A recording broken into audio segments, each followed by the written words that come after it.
السلام عليكم، كي دايرين؟ لاباس عليكم؟ مرحبا بكم معايا في شويه نعمه. اليوم ان شاء الله من ضمن حلويات العيد غنشوفوا هذا الشكل هذا كيجي راقي في المنيضر والمذاق ديالو ما نقولش لكم رائع.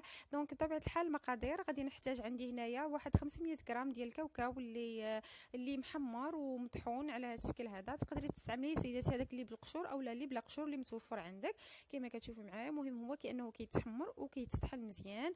غادي نحتاج معاهم واحد عندي هنايا زبده، انا درت نصف كاس وهي على حسب العجين اللي غتجمع لك العجين. عندي هنايا زبده من اصل حيواني، تقدري تستعملي النباتي اللي متوفر عندك سيداتي. عندي 100 غرام ديال البسكوي بنكهه الكوكو اللي طحنته على هذا الشكل هذا، وعندي واحد كاس ديال العنبه ديال الكوكو كما كتشوفوا معايا، و150 غرام ديال الشوكولاط الاسود اللي ذوبت مع معلقه صغيره ديال الزبده.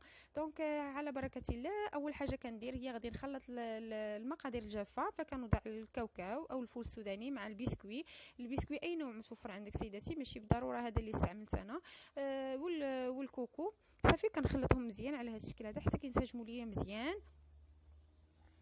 وعاد غادي نضيف عليهم باقي المقادير كما كتشوفوا معايا هنا. من بعد ما دعكسهم مزيان ونسجموا معايا، فكنضيف هذاك الشوكولا اللي ذوبت كما قلنا 150 غرام ديال الشوكولات مذوبه في معلقه صغيره ديال الزبده في حمام مريم. كنضيفهم على هذا الشكل هذا وغادي نبدا كنخلط، وغادي نضيف شويه ديال الزبده، فقط الزبده اللي غادي تجمع لي العجين.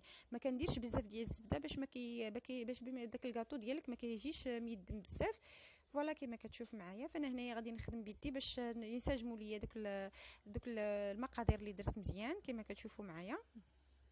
فكنبقى كندعكها وكنجمعها حتى في هي ما كتسدلكش، فقط غير كتجمع كما كتشوفوا معايا على هذا الشكل هذا. وكيكون هذا هو الشكل ديال العجين بعد ما جمعتها. فكنخليها بطبيعه الحال ترتاح واحد شويه في الثلاجه، تقريبا واحد نص ساعه، من بعد كنبدا نخدم بها. انا اختاريت انني نديرهم في قوالب السيليكون.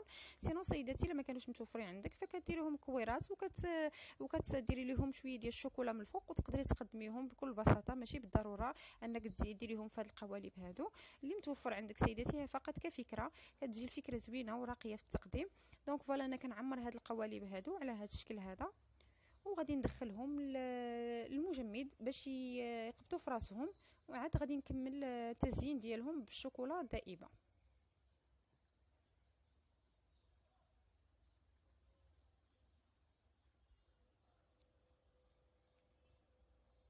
كما كتشوف معايا، فانا كنحاول نعمرهم مزيان وكنضغط عليهم لداخل باش باش الفراغات ما يبقاوش عندي لداخل ديال القالب. والكاطو كياخذ الشكل ديال القالب تماما كما كتشوفوا. انا عمرت هاد القوالب هادو على هذا الشكل هذا، فالكميه ديال العجين عمرت ليا هاد القوالب هادو. كما كتشوفوا هنايا راه خرجتهم من المجمد، كيكون هذا هو الشكل ديالهم بعد ما كيقبطوا في راسهم. فانا غادي نخرجهم كاملين من القوالب، وغادي ندوب واحد الكميه ديال الشوكولا. تقريبا عندي 100 غرام ديال الشوكولا، ما ذكرتهاش لكم في المقادير للتزيين. فكندوبها في حمام مريم حتى هي، وكنعمر هذوك القوالب بالشوكولا، وكنرجع عليهم الكاطو ديالي في هذاك، وغندخلهم الثلاجه تيقبطوا في راسهم. عاد ان شاء الله غادي نزولهم ونقدمهم لكم في طبق التقديم.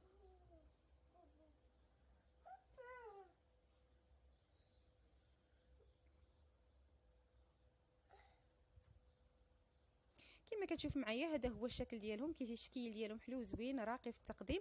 كنتمنى سيداتي ان الفكره ديال اليوم تكون نالت الاعجاب ديالك وتجربيها في المنزل ديالك. والاشاره انني دهنتهم بالملمع الاحمر والملمع الذهبي فقط بزياده في المنظر.